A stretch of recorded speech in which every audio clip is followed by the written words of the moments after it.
Welcome to the channel. I'd like you to briefly introduce yourself, because what you're about to hear might turn your stomach. There are men who see this and already sense that something is wrong in their relationship, but they can't prove it. They can't explain it. And the worst part is, they already feel crazy inside just thinking about it. Stick with me until the end, because the last thing I share with you today could fundamentally change your perspective on your relationship. And if honest psychology, the reality of relationships, and emotional clarity are important to you, subscribe to the channel and like the video so more men can learn the truth they were never taught. Let's begin. Please imagine this for a moment. You're sitting next to her, maybe in the car, maybe on the sofa. She's texting. Your facial expression is calm, normal, confident. But inside something feels wrong. It's not loud, not dramatic, just a silent scream. Something has changed. Men rarely talk about this feeling because society has taught them that trusting their intuition makes them insecure, controlling, and paranoid. But the truth most don't say is, your intuition is not your enemy. It's your early warning system. As a psychologist, I've seen thousands of relationships fail long before the actual breakup. That's where the emotional distance begins. The subtle changes, the small linguistic nuances that emerge in the exchange of words before the behavior becomes obvious. That's precisely what makes it so important. When a woman begins to become emotionally involved with someone, she doesn't announce it. She doesn't simply flip a switch. She slowly turns her emotional energy away from you, and her tongue follows silently. This isn't about blaming women. This isn't about spreading fear. It's about awareness. Because the men who suffer the most are the ones who ignore the warning signs until the damage is already done. When emotional loyalty shifts, the brain tries to protect itself from the guilty party, from the conflict, from being the villain. Instead of honesty, the subconscious builds distance. And distance has a voice, a quiet, political voice, a voice that sounds useless. But once you've learned to listen to it, you never hear it again. The biggest mistake men make is waiting for dramatic proof. A confession, a clear betrayal, something that can be made amends. But psychology doesn't work that way. People reveal the truth in behavioral patterns, in repeated phrases, in emotional tone, in small, consistent changes. And today we're going to talk about 5 specific words that are usually uttered when emotional loyalty wanes. Words that sound normal, words that seem useless, words that men ignore until it's too late. I want you to listen carefully, not out of fear, not out of anger, but with mindfulness, because mindfulness gives you strength. Strength gives you clarity, and clarity protects your future. And the first word we need to talk about is one of the most frequently misunderstood signals in modern relationships, and almost every man misses it. The first word is taken. Listen carefully, because this word in itself is not a warning sign. Everyone gets busy sometimes. Work gets stressful. Life gets chaotic. That's normal. But in psychology, it's never about a single moment, but rather about the leadership level. When a woman starts diverting her emotional energy away from a relationship, her availability changes before her behavior becomes obvious. Emotional attention is like a budget. Time is limited. As soon as someone new receives emotional attention, something else has to lose it. And the safest, most socially acceptable shield is the word busy. First of all, that seems pointless to me. I've been extremely busy lately. Work has been incredibly stressful. I've had a lot on my plate. And you, being a good person, respect that. You don't want to put her under pressure. You don't want to be needed. You want to support her, so you give her space. And that's precisely why this change is so easy to lose. The change lies not in the verb itself, but in the underlying availability pattern. Think back to the beginning of your relationship. Just because someone is emotionally invested in you doesn't automatically mean they'll become busier. They use their time more creatively. They text each other during meal breaks, talk on the phone in the car, send little messages to stay in touch. They constantly find new ways. When the emotional bond is strong, people make every minute for each other. But when emotional attention shifts, those minutes suddenly become precious. Reactions slow down, plans become harder to make, conversations seem shorter, energy dwindles, and the word busy serves as an emotional excuse to explain the distance without facing the truth.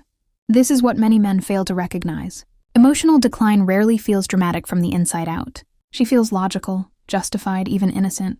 Her mind tells her, I'm stressed, I'm worried, I need space. And perhaps she even believes it. But what she doesn't consciously perceive is that her Emotional energy is being silently redirected because people don't distance themselves from others without turning to a different connection, be it to a person, a fantasy, or a new emotional world. You sense the difference without understanding why. You start to wonder, am I asking for too much? Am I too shy?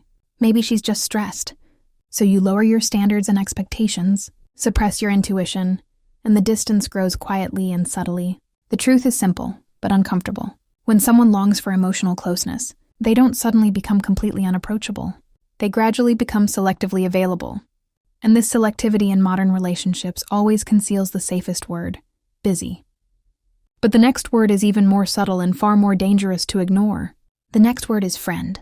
This word is powerful because it immediately lowers your defenses. It sounds safe, innocent, harmless. He's just a friend.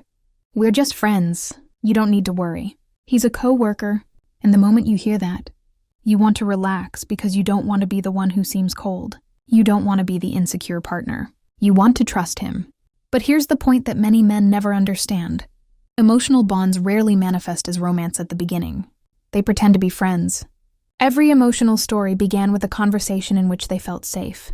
It begins with shared earrings, shared frustrations, shared life experiences, shared emotional understanding. And here's the uncomfortable psychological truth. Emotional intimacy is the foundation of romantic attraction. Before attraction can develop, emotional familiarity must grow. Before desire arises, comfort sets in. The human brain forms connections through emotional exchange, through being understood and heard.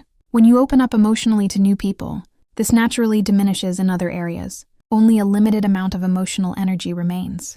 That's why the word friend becomes a shield, not necessarily because she's lying, but because she perceives the relationship, at least initially, as innocent. No one wakes up in the morning planning an emotional betrayal. It happens slowly, quietly, through repeated emotional conversations that, taken individually, seem harmless. One conversation, then another, then daily contact, then private conversations, then a gradual reconciliation. And the change happens so gradually. Internally, it feels normal. But from the outside, from your perspective, something is different. You notice that his name comes up more and more often. You notice that stories about him are becoming more frequent. You hear comparisons in conversations, and your intuition is sounding the alarm again. Something has changed. The word friend is not a warning sign.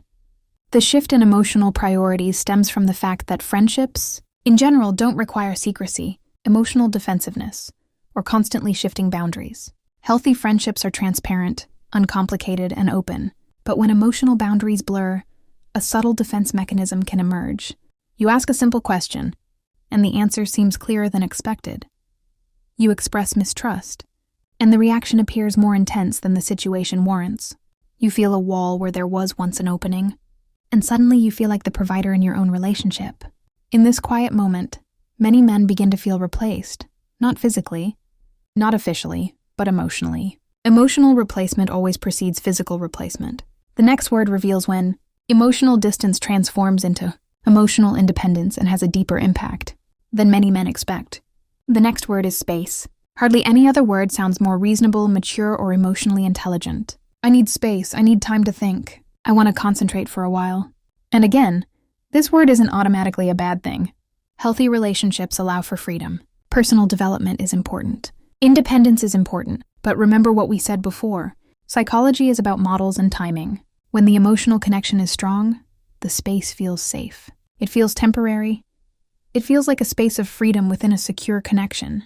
But as soon as the emotional closeness diminishes, the sense of space changes. It feels colder, longer, more indefinite.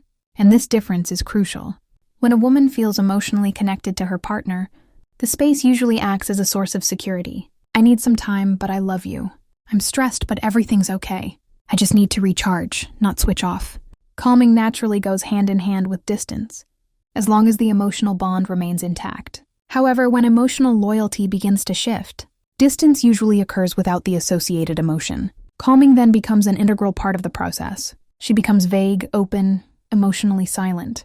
And it is precisely this silence that confuses men the most, because they don't know whether to move forward or backward. They don't know whether to fight for the relationship or respect the distance, so they rub against each other, and breaking increases the distance. That's the psychological process. When someone begins to become emotionally involved with someone else, an inner conflict arises. A silent tension develops between the existing relationship and the new, emotional connection that is forming in the background. The brain tries to release this tension in the safest way possible by creating distance. The space becomes a zone of buffer, a transitional space, a possibility for emotional movement without formally confronting it. It allows the mind to explore new sensations without having to face their consequences. And even this rarely happens consciously. From an internal perspective, it seems logical: self-care, personal development, the need for clarity. But on your side, the emotional tension decreases. Conversations become more impersonal. Future plans become less precise. The pressure feels less natural. You have the feeling of being slowly put on hold. And nothing hurts more than feeling a relationship slowly fade away, even though you're still fully committed. Many men then try harder, writing more messages, putting in more effort, and investing more emotions. But the bitter truth is, creating distance rarely brings back closeness. Because closeness can't be forced, only consciously chosen. When someone asks for space and simultaneously becomes emotionally unavailable, the relationship falls into a silent emotional limbo. And shortly thereafter, the next word usually follows. A word that, on the surface, seems polite, but at its core signals a profound change. Stress. I've been incredibly stressed lately. So much is going through my head. I'm embarrassed about it. This word has its place. Life is stressful, work is stressful, family is stressful, everyone is under pressure. But many men notice something quietly, without being able to explain it. She used to always seek your company when stressed. Now she still seeks your company. This is one of the emotionally confusing changes a man can experience. Because in a healthy emotional relationship, his partner becomes his safe haven, his oasis of calm, his comfort zone. When life gets tough, people seek closeness, not distance. So when someone uses stress as a reason for emotional withdrawal, confusion arises. You want to help, support, and be patient, but no matter how hard you try, the distance doesn't lessen. It only grows. Here's the psychological explanation for this change. If an emotional connection exists elsewhere, the brain associates relief and emotional comfort with this new connection instead of the old one. This doesn't always happen consciously or intentionally, but emotional habits change quietly and subtly over time. Perhaps she turns to someone else first, shares her sales successes with someone else first, laughs with someone else first, and you slowly shift from being her emotional support to her emotional responsibility. And responsibility feels heavy when emotional support is elsewhere. So stress becomes the explanation for the emotional distance. Not because she wants to hurt you, but because you want to protect her from shame and confrontation. The brain loves explanations that avoid conflict. And "I'm stressed" is one of the safest explanations in modern relationships. You can't argue with stress. You can't discuss stress. You can't refute stress. Thus, the distance persists unchallenged. And the most painful part is that you start trying even harder to become the perfect partner. More understanding, more patience, more compromise. But the emotional distance created by this altered emotional investment can't simply be bridged by more effort, because effort doesn't create desire, feelings, or new emotional experiences. These things must stem from a genuine, emotional decision. Without this, a difficult-to-describe, gloomy atmosphere arises in the relationship, ultimately leading to the final word, the word most often uttered when the emotional separation is almost complete, even if the relationship still formally exists. Change. I've changed. Things have changed. I feel different now. This word slowly seeps into people's hearts, but it carries the heaviest weight of all, because when someone says they've changed, they're not talking about habits, not about routines, but about their identity. And identity is the deepest level of emotional connection. At the beginning of a relationship, two people create a shared emotional world. Shared earrings, shared routines, shared dreams for the future. You don't just fall in love with a person, but with the version of yourself that exists with them. So when the word change comes up, it actually means this. The version of myself that existed in this relationship is fading. And this realization is exciting because you feel it before you fully understand it. The laughter is no longer the same. The vivacity is no longer the same. The inner peace is no longer the same. And no moment explains why. At this moment, many men begin to silently ask themselves dangerous questions. What did I do wrong? Why wasn't I enough? Could I have prevented this? Listen to me carefully. Emotional distance in relationships rarely arises from a mistake. It is usually the result of a slowly developing emotional estrangement. This estrangement occurs gradually, imperceptibly, and incrementally, and can happen when people stop consciously choosing each other every day. Not because someone is bad, not because they've failed, but because attention, energy, and emotional focus have shifted, and relationships only work with emotional focus. That's the truth most men have never been taught. It's not about getting lost in words. The goal is to understand emotional patterns and protect your self-worth. Your value doesn't lie in chasing after someone who is emotionally distant. Rather, your value arises from recognizing when emotional reciprocity diminishes and choosing yourself with the same energy you once invested in the relationship. You deserve mutual effort, mutual enthusiasm, mutual emotional support. And if anything in this video seemed familiar, don't panic. Don't react angrily. Respond with awareness and calm strength. Engage in open conversations. Ask direct questions. Pay more attention to actions than promises. And above all, never sacrifice your emotional respect to save a relationship. Because the strongest relationships aren't based on assumptions. They're based on honesty, clarity, and mutual emotional commitment. If this has opened your eyes, subscribe to the channel and like the video so more men can learn about the emotional truths that are rarely discussed. And remember, in the right relationship, you'll never feel like you're slowly fading away.